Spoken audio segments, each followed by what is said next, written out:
Nos volvemos a encontrar por estos mismos canales, saludándonos y siempre con la intención de contemplar las páginas de la Sagrada Escritura, concretamente el Santo Evangelio correspondiente a cada domingo.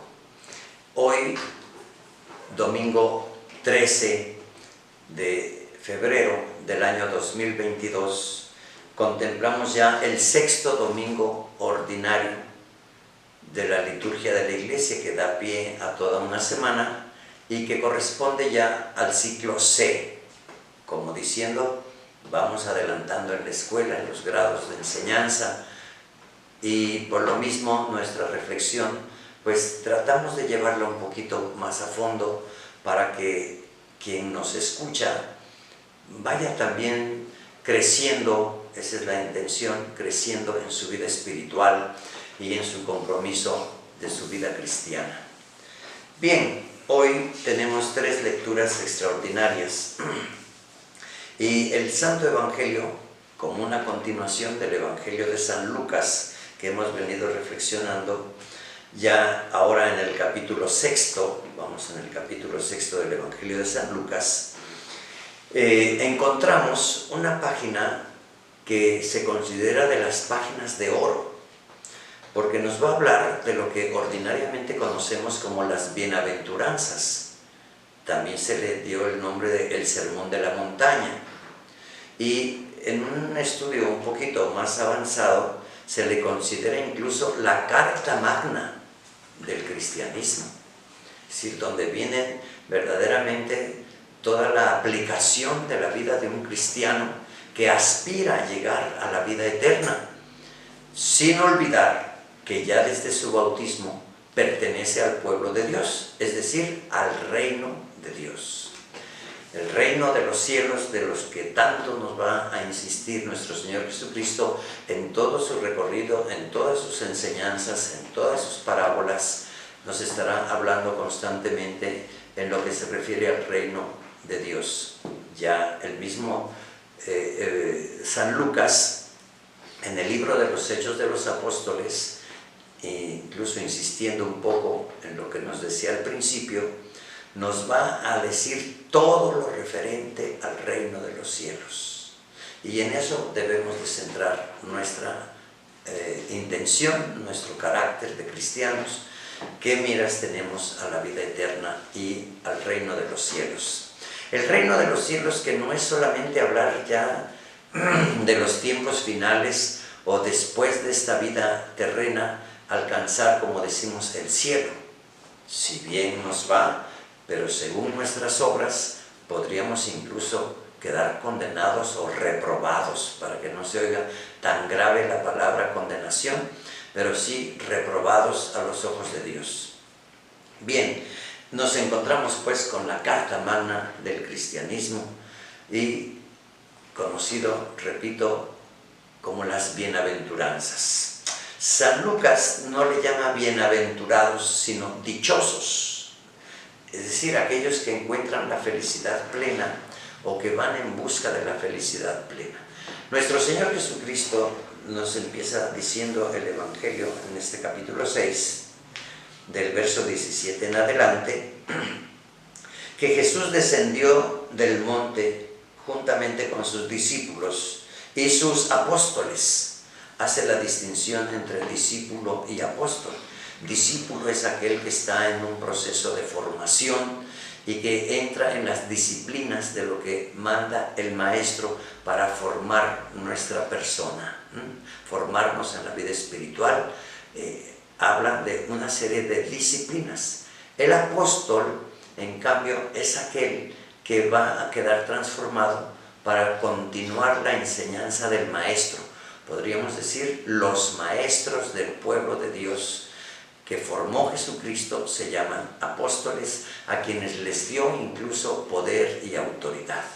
No así a el común de los discípulos. Sin embargo, discípulos y apóstoles formaremos lo que se llama la Iglesia, que tiene que extenderse no solamente para llamar a los que habrán de salvarse, sino que incluso nosotros mismos, en nuestra entrega de vida y de obediencia y de esperanza en la voluntad de Dios, seremos también motivo de salvación para un mundo que a lo mejor no tiene nada que ver y que está muy ajeno a la vida del cristiano, a la vida, diríamos, de la Iglesia católica, porque así lo consideramos como la Iglesia formal de Jesucristo. No debemos de temer en afirmarlo. Esta es la Iglesia del Señor, y yo me siento, cada quien lo dirá, nos sentimos orgullosos de pertenecer al pueblo de Dios y de pertenecer a su iglesia que es apostólica. Ahí viene esta razón de cómo el Señor desciende, podemos decir, de aquella montaña, geográficamente hablando, pero el Señor baja con todos sus equipos, vamos a decir, humanos, para extender el reino de Dios. Y empieza, dice, en un lugar que lo sitúa como un lugar céntrico entre las fronteras de Israel con Siria o hacia la otra parte, hacia Jerusalén y toda la región de la Judea, como un lugar céntrico donde podían converger muchísima gente. Dice que cuando nuestro Señor Jesucristo bajó del monte con sus discípulos y sus apóstoles, se detuvo en un llano, y dice él, ¿por qué? Dice, porque allí se encontraba mucha gente. En otras ocasiones nos dice una muchedumbre, es decir, mucha gente. En otro momento nos refiere también, ¿verdad?, no solamente muchedumbre, sino que nos habla de multitudes, es decir, muchísimos. Dice, habían venido de toda Judea y Jerusalén, como de las costas de Tiro y Sidón, aquel lugar que hace frontera con Siria. Mirando, dice, entonces a sus discípulos, Jesús dijo. Aquí nos detenemos un poquito en la mirada de Jesús. ¿Qué es lo que Jesús ve en aquella muchedumbre? Como diciendo, está de frente y los mira. O también esa mirada de Jesús, ¿qué está viendo Jesús en el pueblo, en la gente? ¿Qué es lo que ve? Su entusiasmo, su fe, que ha venido para escucharlo, que lo andan buscando. ¿Qué es lo que mira? ¿Acaso su pobreza, sus necesidades? ¿Qué es lo que está mirando Jesús? Dice, Jesús, mirando entonces a sus discípulos, dijo, dichosos ustedes los pobres, porque de ustedes es el reino de Dios. Dichosos los que tienen hambre, dichosos los que ahora lloran, etc. ¿Qué es lo que está diciendo Jesús? ¿O cómo lo podemos entender? ¿Cómo entender estas palabras dichas hace 21 siglos a un lenguaje contemporáneo que nos corresponde a nosotros? ¿Qué debemos de entender con eso? Para evitar incluso un poco de confusiones, ¿no? Porque el concepto pobre en un sentido puede ser de gran valor y en otro sentido puede ser de enorme carencia. En general se le llama pobre aquel que carece de lo necesario o que apenas tiene el límite de lo necesario. No digamos ya la mendicidad o los extremos, ¿verdad?, más duros, diría yo. O tampoco aquel que tiene, pues, de más, ¿no? Son los pobres. Los pobres, ¿se refiere acaso a la pobreza social, a la pobreza del individuo mismo? ¿O se refiere a la pobreza que camina en la esperanza de encontrar la riqueza? Dichosos los pobres, ¿cómo poder expresarlo en un mundo donde hay una pobreza a veces escandalosa y alarmante? O lo decía concretamente porque el pueblo de Israel pues estaba sometido por el imperio romano, había mucha mendicidad, había muchos enfermos, menesterosos. En cada paso que daba por el pueblo se encontraba a los ciegos, a los mudos, a los leprosos, en fin, gente que había sido sometida, que tenía que dar su propio trabajo, sus ganancias, para mandarlas a Roma o para el gobierno de Herodes y los suyos. ¿Qué podemos decir? Aquel pueblo empobrecido que incluso en los tiempos del rey David, que alcanzó su gloria como uno de los grandes reinados, y que de aquella enorme riqueza del pueblo de Dios fue mermando, mermando, mermando al paso de la historia, que cuando llega Jesucristo encuentra un pueblo muy pobre en todos los sentidos, diría yo, tanto de las cosas materiales hasta la mendicidad, hasta la falta de medicinas, hasta falta de atención, etcétera, con un gobierno nefasto, con un imperio dominante. ¿Y qué pobreza es la que vio Jesucristo? Un Jesucristo que se dirige incluso, diríamos, a las minorías, los pobres o los enfermos o los menesterosos, que les brindó una atención esmerada y un lenguaje que va más directamente al enfermo o al menesteroso. ¿Qué podemos decir con este primer renglón cuando el Señor dice, dichosos ustedes? Pues de momento el que lo escucha dice, ¿en qué soy dichoso? ¿En qué soy dichoso cuando carezco de lo elemental? Cuando carezco de lo necesario para vivir. ¿Por qué me llama dichoso? Dichosos ustedes los pobres. Si es una pobreza espiritual, como diciendo, cuando el corazón no está pegado a las riquezas temporales. Bueno, pues qué bueno que tengas esa pobreza donde tu corazón se mantiene libre y no esclavizado a las cosas del mundo. Ese es otro sentido también muy interesante que podríamos estar analizando. Sí, la pobreza. Dichosos ustedes los pobres. Será aquellos que están esperanzados también y que, como el pueblo de Israel, estaba ya a la expectativa de que llegara el Mesías y les diera la salvación. Si lo esperaban como el rey David, como un rey temporal, con un poder simple y sencillamente los poderes del mundo, o realmente lo estaban esperando como el Mesías Salvador, como lo podemos entender a lo largo de la reflexión histórica de la Iglesia, donde nos presenta un Jesucristo que habla más a la pobreza de espíritu, como lo encontraríamos también en los evangelios sinópticos. Pero aquí lo dice en una forma muy general, en un lugar que incluso puede trascender a todos los pueblos, porque el lenguaje de Jesucristo será un lenguaje para todas las naciones de todos los tiempos y aquellos que viven en la esperanza de salir de la pobreza. ¿Nos hablará acaso de la pobreza en que nos dejó el pecado original en una limitante pues temporal y sufriente? La pobreza cuando nos falta Dios, que es lo más importante. Un pueblo que ya no tiene a Dios, un pueblo que está esperando la llegada del Mesías Dios.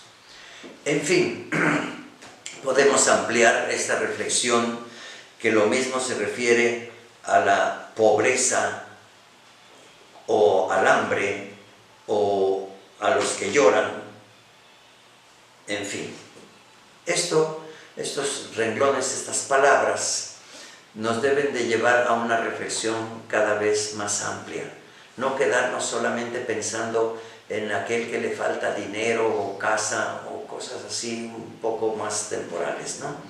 Porque en la providencia de Dios, Dios siempre nos asiste, y creo que solamente los flojos, los tontos o los que se pasan de astutos son los que van a padecer un sinfín de cosas. Pero bueno, este lenguaje que nos enseña San Lucas es precisamente para decirnos que Jesucristo, viéndonos a todos de frente, nos va a abrir un camino nuevo en donde despierta la esperanza y donde debemos crecer incluso en la fe en el Señor, que nos viene a dar una palabra verdadera. de lo que tenemos que ver mientras caminamos por el mundo para alcanzar una meta final. Un caminar escabroso y difícil entre todos los problemas de la vida cotidiana, de la vida diaria, pero que quien los lleva verdaderamente en entereza, en la fe y cumpliendo los mandamientos, pero sobre todo invirtiendo nuestra vida en los mismos propósitos que tiene Jesucristo y el reino de Dios para alcanzar, diríamos, la vida eterna. Pues dichosos ustedes los pobres, porque de ustedes es el reino de Dios. Fíjate, no nos dice, ustedes se ganarán, allá como un verbo al futuro. No, dice, de ustedes es el reino de Dios. Y eso debe de hacernos pensar también en lo que nos está diciendo. El Señor ya nos ofrece anticipadamente el reino de Dios, pero un reino en el que tenemos que seguirlo trabajando, haciéndolo crecer, como verdaderos servidores del reino, trabajadores del reino o trabajadores de la viña del Señor, si así queremos decirlo, a la luz de aquella parábola de la viña. Hacerlos crecer y trabajar con el entusiasmo de que vamos en un camino seguro. Se le llamó bienaventuranza porque es aquel camino que nos encontramos en la vida, que a lo mejor no vemos hasta dónde nos va a llevar ese camino, pero que decidimos correr la aventura en un camino desconocido todavía. Pero en este caso el Señor nos está diciendo que aquellos que caminan en la aventura de la fe, que aunque no vean todavía el final, tengan la certeza de que el final de este caminar es la realización plena y absoluta en la misma eternidad. La bienaventura, la buena aventura o la bienaventuranza. Bienaventurados ustedes que en la fe aprenden a caminar confiando en el Señor, que se los dice que la meta es segura. Ustedes hoy son pobres en ese sentido, pero para ustedes es el reino de Dios. Ustedes tienen hambre ahora, pero ustedes serán saciados. Ustedes lloran ahora, como bien lo dice incluso la oración de la salve, ¿verdad? En este valle de lágrimas, los que fuimos desterrados, los hijos de Eva, los que vamos gimiendo y llorando. Es decir, nos marca una realidad humana muy pobre, dolorosa, lastimera, diría yo incluso, pero que el Señor nos mira con toda su bondad, con todo su amor, con toda su compasión, que incluso nos puede parecer un Dios tolerante, pero es un Dios misericordioso, que viene incluso a dar su propia vida para rescatarnos de toda esta situación en este valle de lágrimas, hablándonos del reino de los cielos para la eternidad. Mientras caminamos y perseveramos en sus mandamientos, ten confianza, no titubees, como lo decíamos en otra ocasión, aunque te parezca que el Señor va dormido y que no te escucha. Pero puedes ir seguro si el Señor va y tú vas en esta barca, como lo decíamos en la reflexión de hace 8 días, en la barca de Pedro, en la barca donde va el Señor, en aquella barca donde incluso nos dice, se quedó dormido mientras las olas eran contrarias a la barca, que la amenazaban incluso con hundirse. Pues aunque tú veas que el Señor durmiera, ten confianza, tú camina conforme los lineamientos que el Señor nos ha dado y encontrarás la salvación y te alegrarás infinitamente cuando veas las respuestas que Jesucristo te da, incluso ya desde ahora en tu vida diaria. Nos dice algo más, mucho más profundo en todas estas razones. Dice, dichosos serán ustedes cuando los hombres los aborrezcan, los expulsen de entre ellos, cuando los insulten y maldigan por causa del Hijo del Hombre. Este es un renglón que nos lleva a crecer en la vida espiritual, ¿Qué tan decididos estamos de caminar con Jesús, enfrentando las tribulaciones de la vida, del mundo, o las trabas que incluso nos ponga el demonio, o las mismas ansiedades que despierten nuestras pasiones y desórdenes de la carne? ¿Qué tan firme te encuentras para caminar con Cristo y para ser no solo discípulo, sino verdadero apóstol, donde corres el riesgo, como Cristo, de dar la vida por la salvación del mundo? ¿Qué tan dispuestos estamos a llevar tal vez un martirio silencioso de la vida diaria?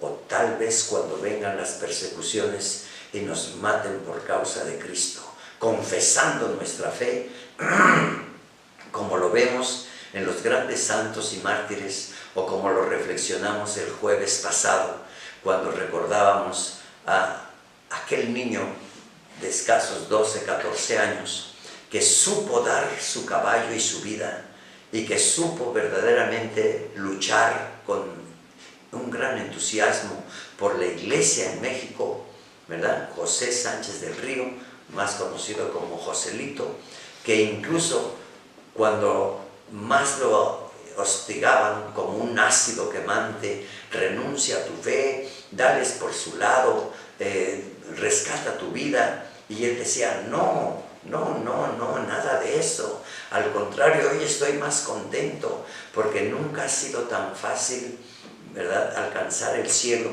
como ahora. Se lo dijo a su madre, a sus hermanos: aliéntense entre ustedes para que hoy podamos alcanzar la realidad. Y luchar por la iglesia, que era en los tiempos de la persecución, con el famoso general Calles, ¿verdad?, y con todos aquellos que quisieron en un momento dado dar persecución y muerte. Cuando fueron saqueados los conventos, cerradas las iglesias, ¿verdad? En fin, pues toda esa persecución y toda esa historia que a veces han tratado de borrar o de darla al olvido, pero que en la fe no podemos olvidar lo que ya hemos vivido, porque de eso sacamos también la sabiduría para caminar y darlo todo. ¿Qué tan dispuestos estamos en entregarnos totalmente por el bien de las almas y por el bien de nuestra iglesia y por el reino de Dios?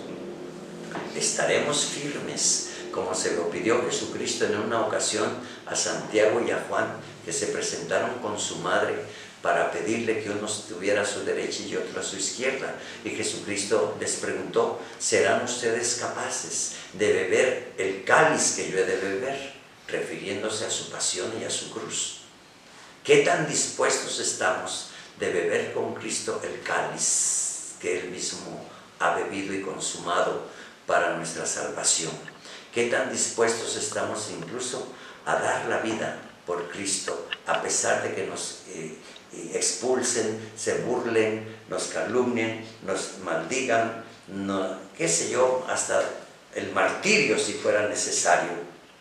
¿Qué tan dispuestos estamos? ¿Hemos crecido en nuestra vida espiritual para tomar esos alcances? Eso es lo que debemos de reflexionar. ¿Qué tan leales somos a Cristo y qué tan firmes estamos en la alianza que pactamos con Él cada vez que celebramos la Santa Misa? Alégrense si ustedes van a sufrir todo eso. Salten de gozo, porque su recompensa será grande en el cielo. No se preocupen, porque así trataron también a los antiguos profetas. Dice aquí Jesucristo en una forma muy dura, si usted quiere pensarlo. Dice: sus padres de ustedes trataron mal a los profetas. ¿Qué podemos decir de aquella generación que persiguió a la iglesia, en donde tal vez irían hasta nuestros familiares y nuestros antepasados persiguiendo a la iglesia? O los gobernantes, tal vez un renglón que había que decirlo ahora para nuestros gobernantes, ¿no? ¿Qué tanto provecho o qué tanto inviertes realmente por lo que es el pueblo de Dios? ¿O solamente te disfrazas para engañar al pueblo? piénselo. Pero si usted ha de sufrir persecución, de brincos de júbilo y de gozo, salte de gozo, porque tu recompensa será grande. El Señor sacará la cara por cada uno de los que así lo hagamos. Bien, y por otra parte termina la página del Evangelio reprobando, ¿no? Ay de ustedes los ricos. ¿A quién se le llama rico? En el mundo, en el lenguaje mundano, será aquel que tiene casas, que tiene ropas lujosas, o que trae los tenis de moda, o que vive en las, diríamos, las fiestas mundanas, o se recrea en sus propios vicios, o que se ufana, ¿verdad?, de tenerlo todo, o que son aquellos que incluso se olvidaron de Dios y confían tan solo en su riqueza y que no pasarían sufrimiento. Bueno, pues hay de ustedes los ricos que confían en ese tipo de riquezas, es lo que se refiere aquí, porque ustedes, ¿verdad?, ya tienen ahora su consuelo, quién sabe después. Hay de ustedes los que se hartan ahora, aunque vean el hambre de sus hermanos. Hay de ustedes los que ahora ríen muy contentos y felices, porque posiblemente sufran la pena y el castigo. Hay de ustedes si solamente se complacen en que los estén elogiando y alabando y aplaudiendo, etc., ¿no? Como dice el cuento, espejito, espejito, dime quién es la más bonita del reino, decía la bruja. Pues bruja es bruja. Cuando le dijeron que la más bonita era Blancanieves, bueno, pues se indignó la bruja y rompió el espejo. Que no nos vaya a suceder lo mismo. No estés buscando los elogios de nadie, vive tal vez hasta en el silencio, ¿verdad?, en una vida monacal, si es necesario, o vive en el silencio de hacer tus cosas ordenadamente sin andarte ufanando de que cumples con tus obligaciones. En la primera lectura del profeta Jeremías, que son muchos siglos antes de Jesucristo, 7 siglos antes de Jesucristo, 8 siglos, ¿no?, Jeremías. Ya Dios le decía a su pueblo, maldito el hombre que confía en el hombre y que pone en él su fuerza y su esperanza, pero que sin embargo se aparta del Señor, aparta su corazón del Señor. Aquellos que confían más en las riquezas temporales y que confían incluso en que serán favorecidos por los demás, pero ha olvidado a Dios, evidentemente que va al fracaso. Eso es lo que nos advierte esa primera lectura, y pronuncia una bendición: bendito el hombre que confía en el Señor y pone en él su esperanza. Pero quiero concluir en esta ocasión con el comentario de la segunda lectura, que está tomada de la primera carta del apóstol San Pablo a los Corintios, y que también hemos venido reflexionando en los domingos anteriores de este ciclo C. ¿Y qué nos dice? Pues nos habla de Cristo que murió y resucitó, y hace como una especie de exhortación a los corintios, porque se ha oído entre ellos que muchos creerían tal vez en la reencarnación, otros niegan incluso la resurrección de los muertos, como diciendo, pasas esta vida terrena y ahí termina todo. No tengas esperanzas de un mundo más allá. Esto es así. Queridos hermanos, si así fuera, pues nuestras metas serían muy lamentables. Y si solamente nos quedamos en este valle de lágrimas, ¿qué sentido tiene la vida? ¿Vale la pena vivir por 4 o 5 ocasiones en tu vida que son de plenitud, de gozo, de felicidad, y todo lo demás es trabajo, sufrimiento, hambre, enfermedad? ¿Vale la pena vivir una vida que no tiene realmente una trascendencia? Eso es lo que está diciendo San Pablo. Si no creen ustedes en la resurrección de los muertos, entonces Cristo tampoco resucitó. Si Cristo no resucitó, pues seguimos en nuestros pecados delante de Dios.